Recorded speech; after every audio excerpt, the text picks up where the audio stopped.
La jalousie entre frères et sœurs, c'est la présence de la sorcellerie. J'ai commencé par dire que dans une famille, c'est l'amour qu'on doit d'abord retrouver en premier. L'amour. Tu es appelé à aimer les membres de ta famille. Lorsqu'on vit dans une famille et qu'on ne sait pas vivre l'amour, ça devient un problème. C'est la présence du diable dans cet endroit-là. Quand vous vivez à un endroit où il y a tellement de la jalousie, vous êtes dans une famille, bien aimé, c'est impossible. C'est contre l'ordre naturel des choses. Tu ne peux pas être jaloux envers ton frère ou ta sœur.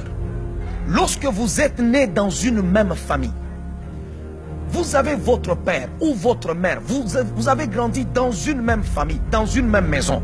C'est contre nature lorsque ton frère a une belle voiture, lorsqu'il a une maison, lorsqu'il a un bon compte, lorsqu'il a un bon mariage, lorsqu'il épouse une belle femme ou il épouse, je ne sais pas, un homme qui a des moyens, lorsqu'il a étudié plus que toi, lorsqu'il a un travail plus que toi. C'est contre nature que toi, son frère ou sa soeur de sang, tu puisses en être jaloux.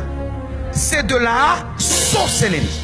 Là où vous êtes en train de me suivre, si vous êtes jeune, vous pouvez être dans une même famille, vous trouvez que non, vous êtes enfant, chaque personne aura sa destinée.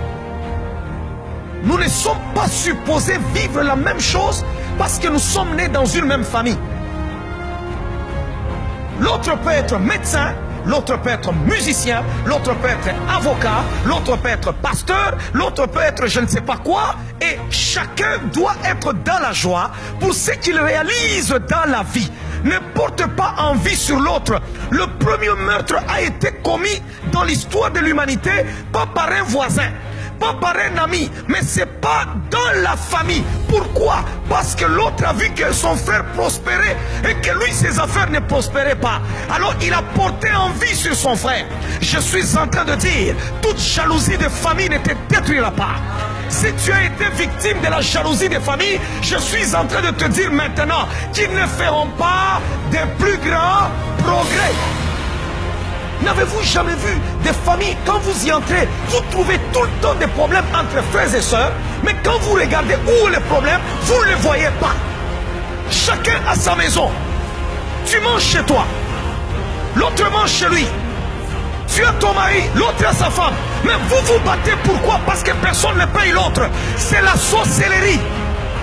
Vous allez voir des gens, ils ont commencé depuis qu'ils sont là.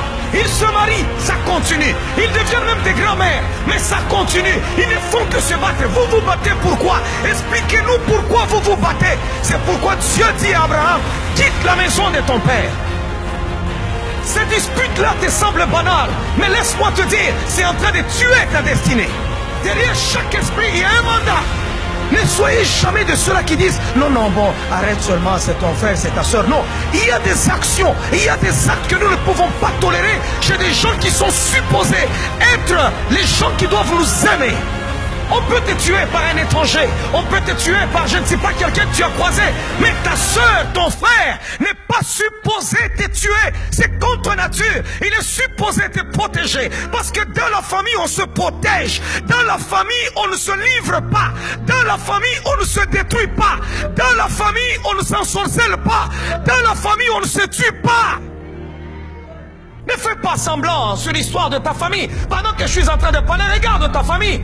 Et tu vas découvrir des choses ce soir. Alléluia.